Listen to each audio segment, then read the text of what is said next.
अस्सलाम वालेकुम जी। आज की वीडियो के अंदर हम बात करेंगे सी प्लस प्लस के अंदर डेटा टाइप्स के हवाले से। देखें, as compare to any other thing आपको डेटा टाइप्स के हवाले से इस बारे में पता होना चाहिए कि डेटा टाइप्स की जो कैपेसिटी है या वो कितनी मेमोरी जो है रैम के अंदर ऑक्यूपाई कर रहे हैं। बेसिक थ्योरी के अंदर आपको ये मालूम होना ज़रूरी है।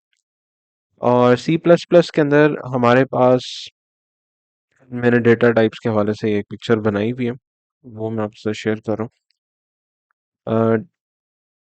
डेटा टाइप्स के अंदर हमारे पास सी प्लस प्लस के अंदर तीन तरह के डेटा टाइप्स हैं।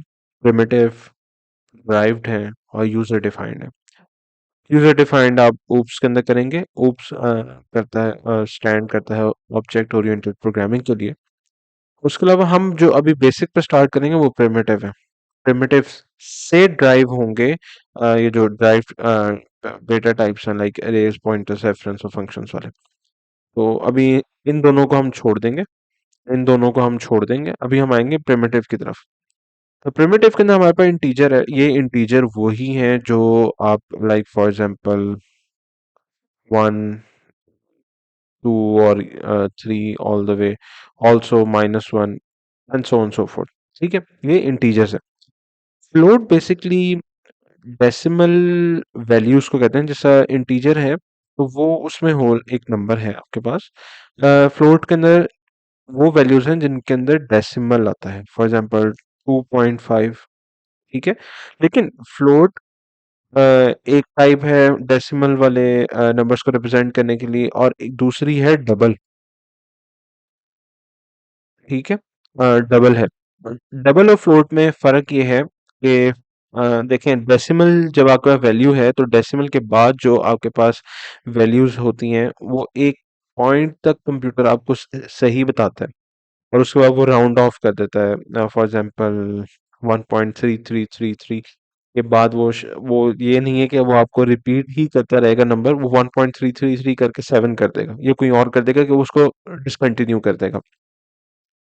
और डबल जो है ज्यादा डेसिमल के बाद जो नंबर है उनको एक्यूरेटली बता सकता है एज कम्पेयर टू फ्लोट, लेकिन दोनों की एक लिमिट है। ठीक है, करेक्टर आपके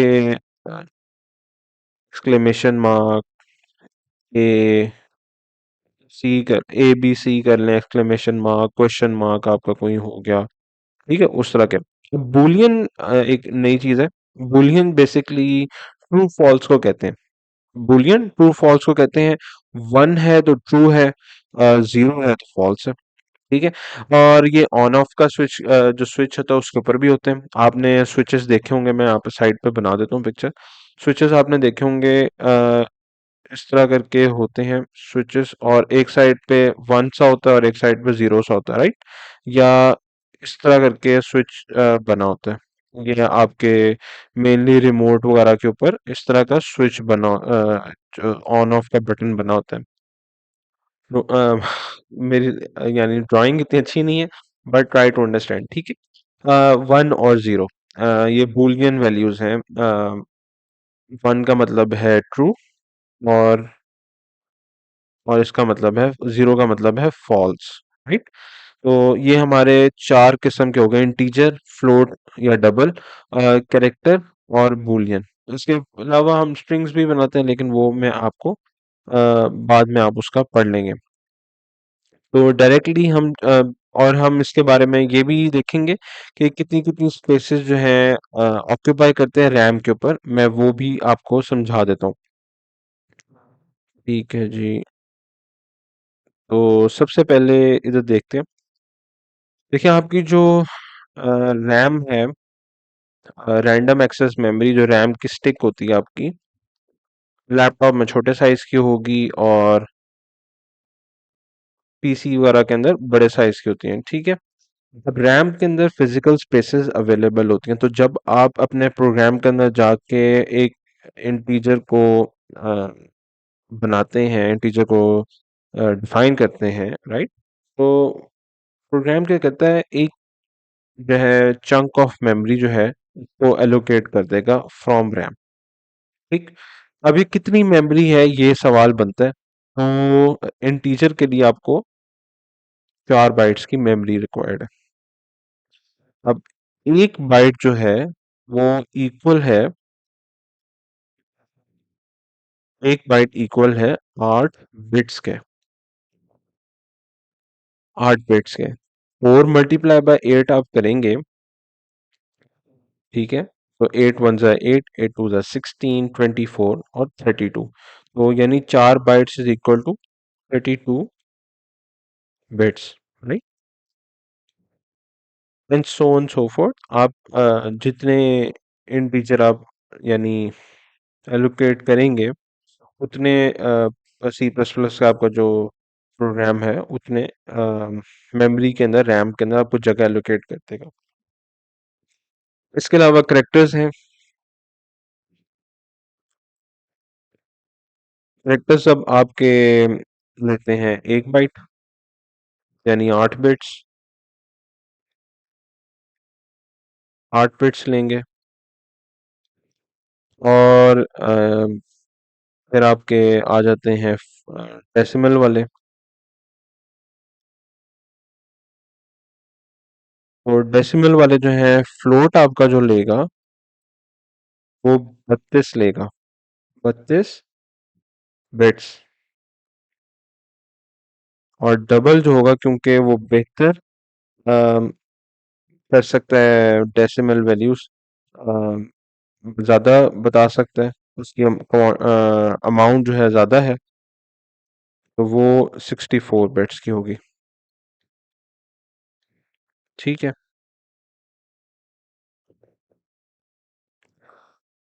फिर हम आ जाते हैं बूलियन के ऊपर। इसको बूल भी बोला जाता है, बूलियन को, तो मैं बूल लिख रहा हूँ। ठीक है। बूल जो है ये 1 बाइट होती है। देखें, करेक्टर भी 1 बाइट है, बूल भी 1 बाइट है। तो ये अब हम जाते हैं, इसको प्रैक्टिकल देख लेते हैं आपको, ताकि हम समझ सकें। और मैं आपको इसके अंदर फंक्शन भी बताऊंगा कि इसके अंदर ऑलरेडी डिफाइंड फंक्शन है, जिसके थ्रू आप साइज चेक कर सकते हैं अपने डेटा टाइप का। तो ये बेसिक प्रोग्राम मैंने अभी बनाया हुआ है इसके अंदर, मेन का फंक्शन। तो अगर आप, मैं इसको दोबारा बना लेता हूँ ताकि आप भी इसको बना सकें सी प्लस प्लस कंपाइलर के अंदर। तो हैश इंक्लूड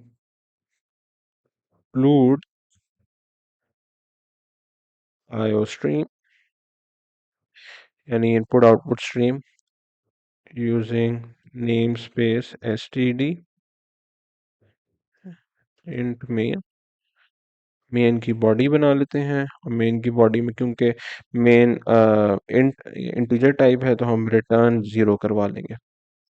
देखिए, मैं आपसे ये नहीं यानी समझता कि आपको हर चीज़ अभी समझ आ जाएगी। और इस तरह होता भी है, जब आप कोई नई चीज़ सीख रहे हैं तो आप सीख ही इस वजह से रहे होते हैं क्योंकि आपको वो चीज़ का नहीं पता होता। सिमिलरली जब आप नई चीज़ सीख रहे हैं तो आपको जो मुश्किल आती है, तो अगर आप मुश्किल की वजह से वो चीज़ सीखना छोड़ दें, तो मेरा ख्याल है आपने जो कोर पॉइंट था वो ही मिस कर दिया उस लर्निंग का। ठीक है। तो अभी हमने जो भी डेटा टाइप्स की बात की थी, मैं वो लिखता हूँ यहाँ पे। हम डेटा इंटीजर अगर हम डिफाइन कर रहे हैं इसके अंदर, तो सबसे पहले तो मैं आपको ये बता दूं ना कि वेरिएबल्स और कॉन्स्टेंट्स क्या होते हैं। ठीक है। वेरिएबल्स के बारे में बता दूं, ये वेरिएबल्स वही हैं जो हम मैथ्स के अंदर पढ़ते हैं, लाइक x = 5, x = 6। x की जगह कोई भी हो सकता है क्योंकि ये वेरी कर रहा है। आई मीन लाइक कोई भी इसकी जगह हम रख सकते हैं, like b = 2 and so on so fourth. ठीक है।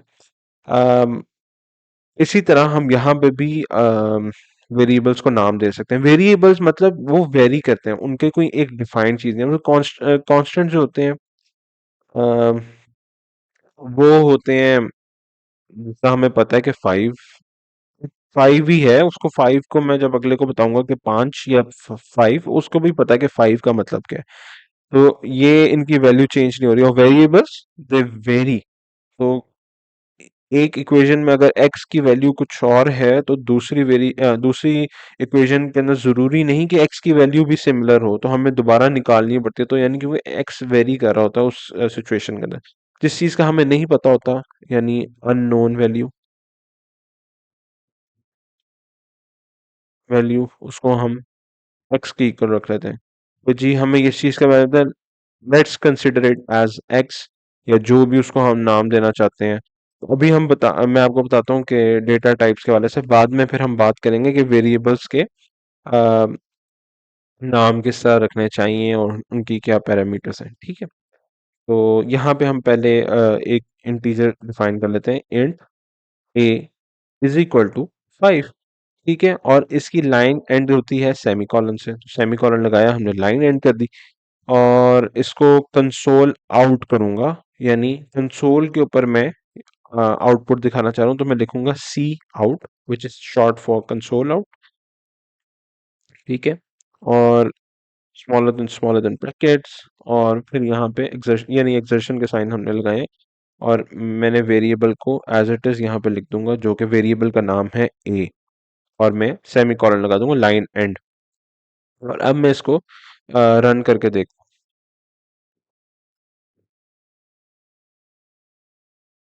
ठीक है। हमें जो हमने वैल्यू रखी थी ए की, इंट यानी integer a is equal to 5, और सी आउट ए, यानी हमने ए को आउटपुट करवाया स्क्रीन के ऊपर, तो उसने हमें 5 की वैल्यू कंसोल के ऊपर दिखा दी हमें, ठीक है। अब हम इसको बंद करते हैं और देख लेते हैं जो हमने पहले बात की थी कि साइजेस क्या है। तो वही सी आउट करेंगे, और सी आउट करने के बाद यहाँ पे मैं लिखूंगा साइज ऑफ इंटीजर, ठीक है। एक स्पेस दूंगा, एक्सर्शन के साइन दोबारा, यानी कंकैटिनेट हम कर रहे हैं अभी। तो ये स्ट्रिंग एज इट इज, उसके ऊपर इसके अंदर हम कोई चेंज नहीं करें, तो हम इसको डबल कोटेशन मार्क्स में लिखेंगे। और एक्सर्शन साइन के बाद हम लिख देंगे साइज ऑफ, ये फंक्शन है साइज ऑफ, इसके अंदर हम इंट लिखेंगे, और एक्सर्शन साइन दोबारा देंगे, और यहाँ पे लिखेंगे and L. And L is short for and line, okay. तो फिर हम सेमी कॉलन देंगे, हमारी लाइन खत्म हो जाएगी। पहले हम एक दफा चला के देख लेते हैं कि ये लाइन सही तरह रन हो रही है कि नहीं, ठीक है। साइज ऑफ इंटीजर 4 है, सही है। साइज ऑफ इंटीजर के बाद जो स्पेस ही उसके आगे हम लिखते हैं इज, और फिर इज के बाद हम स्पेस दोबारा दे देते हैं, और इसके साथ हम एक कॉलन लगा देते हैं ताकि जरा दिखने में सही लगे, ठीक है। साइज ऑफ इंटीजर इज 4, ये 4 बाइट्स हैं बेसिकली, ठीक है। अब हम इसी लाइन को कॉपी करते हैं, और क्योंकि हमने बाकी वैल्यूज के भी देखना है, तो हम उनका भी देख लेते हैं बाकी का। तो इसके अंदर हमारा एक कैरेक्टर बोल, ठीक है। अब इंटीजर के सेकंड जो जहाँ पे हमने लाइन कॉपी की थी उसके अंदर हम थोड़े चेंजेस करते हैं। यहाँ पे हम लिखते हैं फ्लोट, उससे नीचे में हम लिखते हैं डबल, ठीक है। उससे नीचे में हम लिखते हैं कैरेक्टर, और उससे नीचे हम लिखते हैं बूलियन, या बूल लिख लेते हैं। साइज ऑफ फ्लोट, तो यहाँ पे इंट की जगह मैं इसको थोड़ा बड़ा कर दूं ताकि आपको नजर आ जाए, साइज ऑफ फ्लोट लिख देते हैं, ठीक है। अब डबल वाली जो लाइन थी उसके हम अंदर इन इसको बेसिकली जब हम फंक्शन के दरमियान कोई चीज लिख रहे हैं ना यहाँ पे, तो इसको जनरली बोला जाता है इनकैप्सुलेशन, ठीक है। किसी चीज को आप इनकैप्सुलेट करें किसी चीज के अंदर, तो डबल के आगे हम लिख लेते हैं, ठीक है, अब ये देखें जो मैं इनकैप्सुलेट कर रहा हूँ ना जिस चीज को, तो इंट जो है इसको बेसिकली सी प्लस प्लस की जो प्रोग्रामिंग लैंग्वेज के अंदर जब हम इंटीजर डिफाइन करते हैं तो इंट इंट का शॉर्ट हम लिखते हैं इंट। ठीक है, इंट से ही वो चीज बनती है। और फ्लोट जब हम लिखेंगे तो फ्लोट इसी तरह ही आएगा। डबल जब हम वेरिएबल को डिफाइन करते हैं तो डबल ही लिखते हैं हम उसके साथ। और चूंकि लैंग्वेज केस सेंसिटिव है, इंट अगर आई कैपिटल हो गया तो ये कोई और चीज बन जाएगी। ये वो जो क्योंकि अब देखें ना, आइडेंटिफायर, वो जब मैंने उसके ऊपर लिखा तो उसने मुझे इशू बता दिया कि आइडेंटिफायर आई कैपिटल जो है एन टी यानी इंट इज अनडिफाइंड, क्योंकि हम इस प्रोग्रामिंग लैंग्वेज में इसका नहीं पता जो हमने लिखा है ना आई कैपिटल के साथ इंट, क्योंकि केस सेंसिटिव है, उसके लिए वो चीज चेंज हो गई है। अच्छा, कमिंग बैक टूवर्ड्स कैरेक्टर, तो कैरेक्टर जब हम लिखते हैं तो हम उसको वेरिएबल का नाम लिखते हैं। वेरिएबल को जब हम डिफाइन करते हैं तो वो हम लिखते हैं CHAR से। ठीक है, और जब हम बूल लिखते हैं तो हम उसको बूल ही लिखते हैं यहाँ पे। ठीक है, अब ये देखें, तमाम हमने लिख लिया। अब हम इनके साइज चेक कर लेते हैं, यानी साइज अब हमें पता चल जाएगा। मैं इसको रन करता हूँ।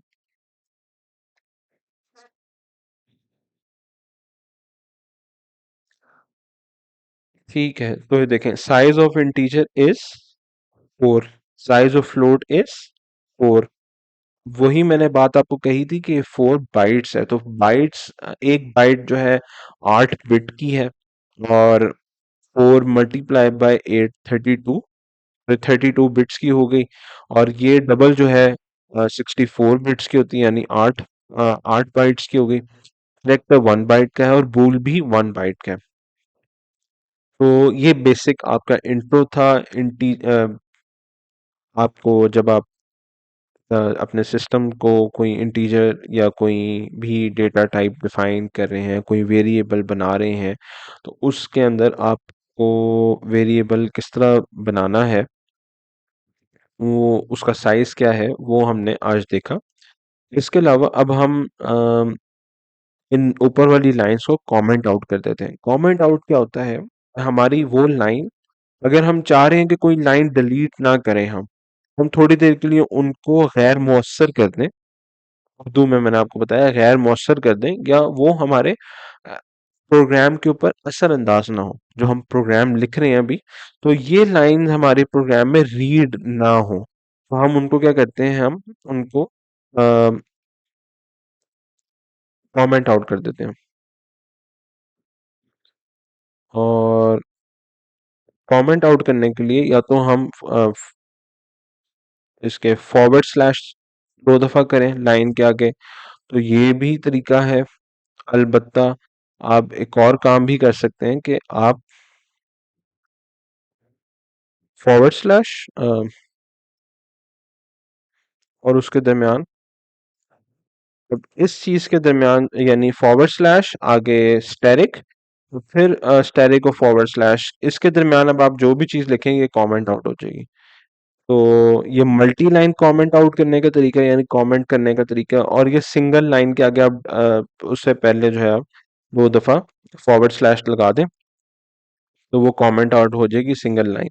लेकिन अगर आपने मल्टी लाइन एक साथ करनी है, फॉर एग्जांपल इसको मैं अगर उठाता हूँ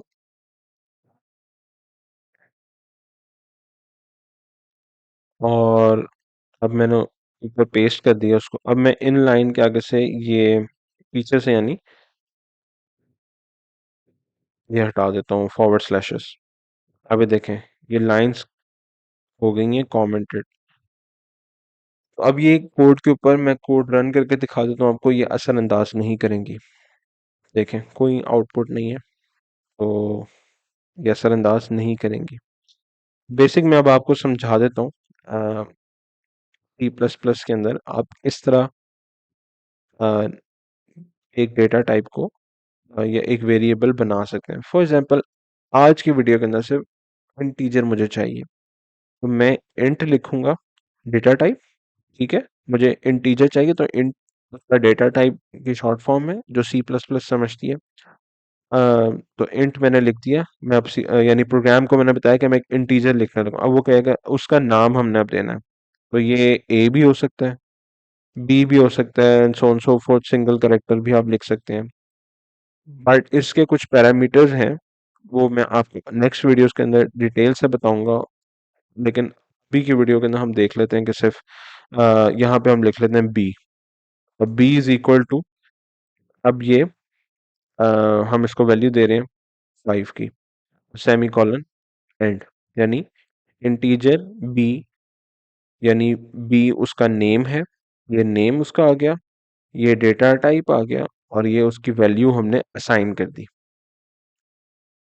तो ये इसी तरह ही है कि b इज इक्वल टू 5, जिस तरह हम मैथ्स में पढ़ते हैं ना, कि पहले उस तरह ही लिख लेते हैं। हमने इंटीजर b ऊपर बना लिया।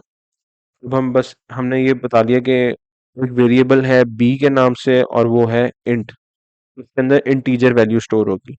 अब हम जिस तरह मैथ्स में लिखते थे ना, b इज इक्वल टू 5 या कोई भी वैल्यू, और सेमी कॉलन इसके एंड में सी प्लस प्लस प्रोग्राम के अंदर जरूर देना आपने। तो b इज इक्वल टू 5। अब हम इसको कंसोल आउट भी कर लेते हैं, तो सी आउट करते हैं, और एक हम ऐसा सेंटेंस लिखते हैं जो हम चाह रहे हैं कि कंसोल के ऊपर एज इट इज आउटपुट हो, तो हम उसको कोटेशन मार्क्स में लिखेंगे, डबल कोटेशन मार्क्स के अंदर। तो यहाँ पे हम लिखेंगे value of b is equal to, small लिखते हैं, बी इज इक्वल टू, और कोटेशन मार्क से बाहर आएंगे क्योंकि अब हमने कंकैटिनेट करनी है, दो चीज़ों को जोड़ना है। एक तो हमने एज इट इज स्ट्रिंग बनाई थी जो कि हम आउटपुट करवाना चाह रहे हैं कंसोल के ऊपर। अब हम यहाँ पे एक्सर्शन साइन लगाएंगे जो कि सी आउट के साथ लगाते हैं हम, और हम यहाँ पे वेरिएबल का नाम एज इट इज लिखेंगे विदाउट एनी कोटेशन मार्क्स। तो यहाँ पे मैंने लिखा बी, यानी जो वेरिएबल का नाम था एज इट इज। देखिए मैंने नाम लिखा है तो जिस जिस जगह पे वो है वो हाईलाइट हो गई है। ठीक है, अब बी, और अब यहाँ पे मैं लगा देता हूँ semi colon, line and, line यानी अब मैंने यहाँ पे नहीं खत्म कर दी। प्रोग्राम को एग्जीक्यूट करके देखते हैं। Value of b is equal to 5, ठीक है, सेम एज इट इज। ठीक है, आई होप कुछ ना कुछ समझ आया होगा। अनलेस आप वीडियोस को देख के प्रैक्टिकल ना करें तो आपको समझ नहीं आएगी। अदरवाइज वीडियोस को कंप्लीट देखें, ट्राई करें। जो चीज़ समझ नहीं आ रही इंटरनेट से जाके पूछें, जो चीज़ समझ नहीं आ रही चैट जीपीटी पे करें। होपफुली मैं वीडियोस और बना रहूँगा इस हवाले से। सो उम्मीद करता हूँ कि कुछ ना कुछ आज की वीडियो से समझ आपको ज़रूर आया होगा। Till next video, I hope to see you again. अल्लाह हाफिज़।